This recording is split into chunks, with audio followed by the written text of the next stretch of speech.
ayan, tapos na ako mag-COVID test. Kampante naman ako ng negative. Kaya lang, alam mo yung pinakadulo ng ilong mo talagang tutusukin nila doon ang sakit.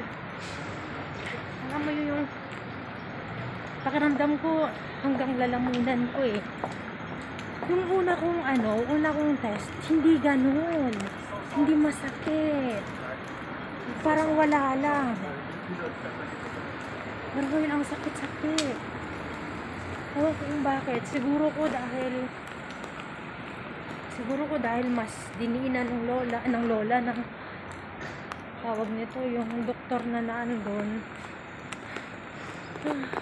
Grabe, ang sakit. Pero okay lang. Yun naman ang gusto ni amo eh. So pinagbigyan ko na kahit nakakasar na ako. Kahit napipikon na ako, no. Kasi nakakapikon eh.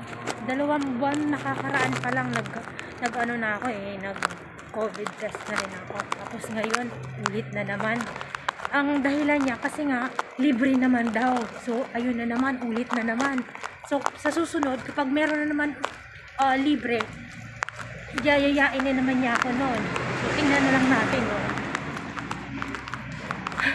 Parang tanggal yung sipon ko.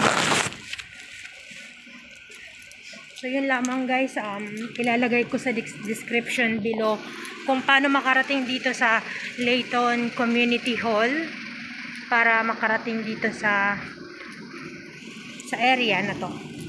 So guys, siguro ko dahil hindi talaga ako kumain ng maayos kasi nga nag-aalala ako, kaya ito ang ginawa ko. Kumain ako ng very very light. Siguro kung maghanap ako ngayon ng murang makakainan, yun, may nakita akong McDonald's. Bibili lang ako ng I think isang piraso lang. Isang piraso lang. Tingnan yung ilong ko. Pinasok sa loob talaga, magkabilaan. So yun lamang guys, maraming salamat ha. Maraming salamat sa panonood. Guys, sasabihin ko sa inyo talaga, mas maigi na lang talaga magpa-test kayo. Hindi lamang para sa sarili nyo, kundi para na rin sa mga mahal nyo sa buhay, yung mga kasama nyo sa trabaho. Mas maigi talaga na magpa-test kayo para maagapan, maiwasan, at hindi lumaganap ang ganong sakit. Kasi ang hirap kasi tayong mga medyo bata-bata pa, mga asymptomatic tayo eh, hindi natin alam na meron pala. So kawawa naman yung mga risky people, yung may mga sakit na, tapos yung mga bata, matatanda. So para maiwasan natin yon, spread ang ganon, magpa-test na po tayo, lalo na ngayon na libre naman dito. Bye!